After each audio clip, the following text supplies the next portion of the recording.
You need to start preparing yourself for the possibility of a more profound loss in the future. I hear you. See, hear you. Means I'm not deaf. I'm Tessa Smith with Screen Rant. Thank you so much for taking the time to talk with me today. Hey Tessa, how you doing?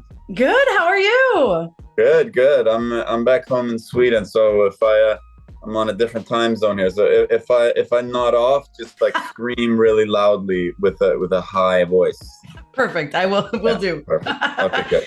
I loved this movie. I thought it was so great. I'd love to know for you, did you know ASL already, or did you have to learn that for this? No, that was one of the big challenges with going into this, and I you know, at first I was sort of I just like learned my lines, but then I really wanted to like know a little bit more, and then I sort of got hooked into it, and it is exhilarating in the same way that if you ever tried to learn a new language, when you're able to actually communicate with someone that you otherwise struggle with, and then when we were shooting the film, it was such a cool experience. Me and Sandra, we were actually able to communicate. Mm-hmm. Because you have interpreters around usually, but when we're at the top of this building or top of the staircase, and there's some changes being made, and sometimes they were yelling out changes to me, and then I was, it was very helpful because I could actually communicate it to her, what was being said, and we were sort of halfway through the film, and we were shooting in Toronto, and I just ran into her on the street, and I realized then there was no interpreters around. And I realized we had like a full conversation. It wasn't just like, where are you going? It was a little bit bigger. And, it's like, I really don't speak. I learned some phrases, and then I learned the alphabet. So you can spell your way. It's a long, slodging way of communicating. But that together with, some phrases, and then, a lot of grunting and gesturing, it's it was pretty cool, but it's such a perishable skill. It's like any language, if you don't keep it up, it all, like, now it's I don't know what I remember now, but it was a big gift, and I knew that it was going to be. It really was what drew me to the film. It's such a gift to get to be pulled into a whole community like this that lives life in a certain way, and understanding, their challenges and how they live their life, and also the beauty of their community. It was pretty exhilarating. I love it. What about there's a lot of great action in here. Yeah. A lot of great stuff. What was it like getting to tackle all that? I imagine you do most of your stunts. Yeah. I like to do it if I can, and then if it's something that I can't do, then I try to, at first at least, can we change this in a way where so I could do it? But usually, like, I don't do big falls and stuff like that when it's from high up. I got chicken legs, so I'll just, break. But yeah, I'm pretty excited because I'm like a jiu-jitsu nerd.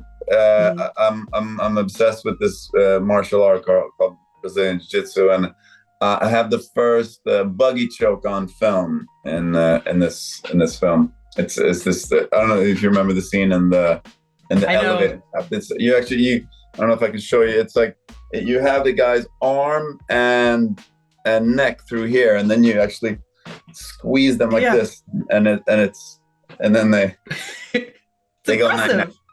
They go night.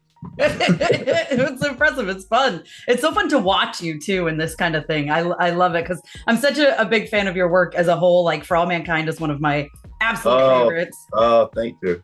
So to have like a different, because like Ed is not like this character at all. No, not at all.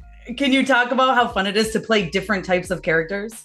Yeah, I mean, that's sort of the tradition that I come from, with acting, that you're always trying to, the highest version of the craft is where you're always trying to do as different roles as possible. But then when your career starts chugging along, the way the Hollywood works and the way people's imagination works is, when they're casting a new project, and then they try to think of whoever they've seen in that role. You know, they don't think like an actor was like, I want to do something that nobody's seen me before. They want to see you in what they've already seen. So you have to be really active and trying to not get pigeonholed into a certain kind of character. It's so easy that it happens. You really have to go out of your way to say no to like really good projects. But if it's something that's similar, I think,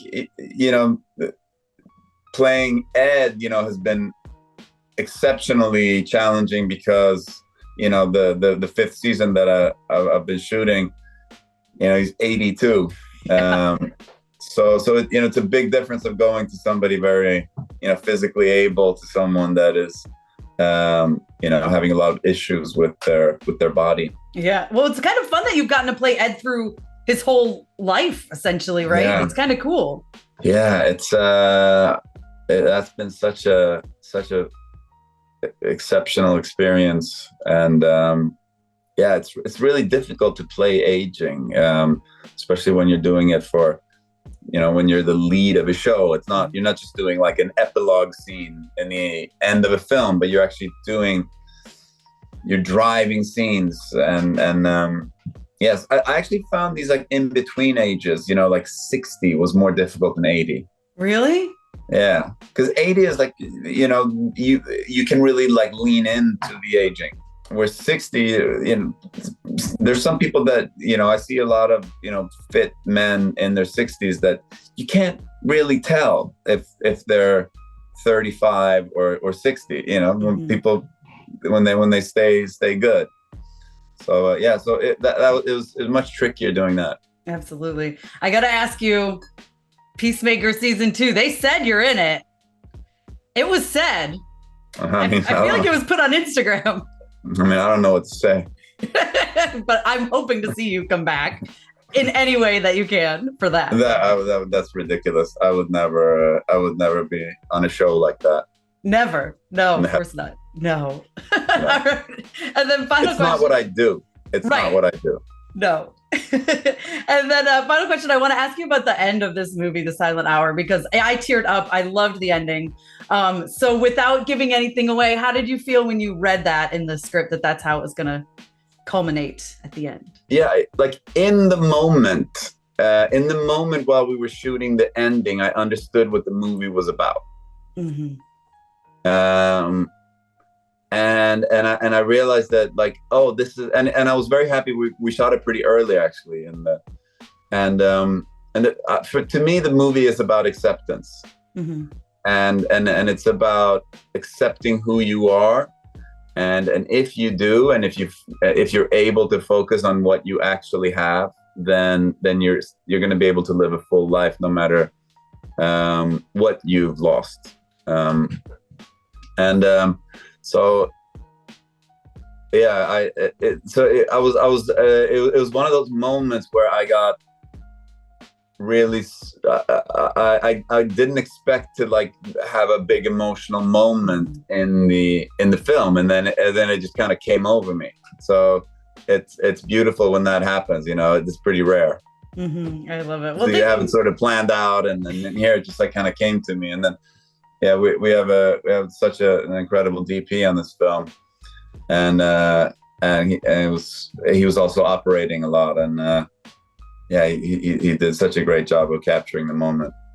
Amazing. Well, thank you so much for your time. I appreciate it, and thank you. Like I said, big fan of your work, so an absolute honor to get to speak with you today. Thank you so much. Thank you so much, Tez. I appreciate it.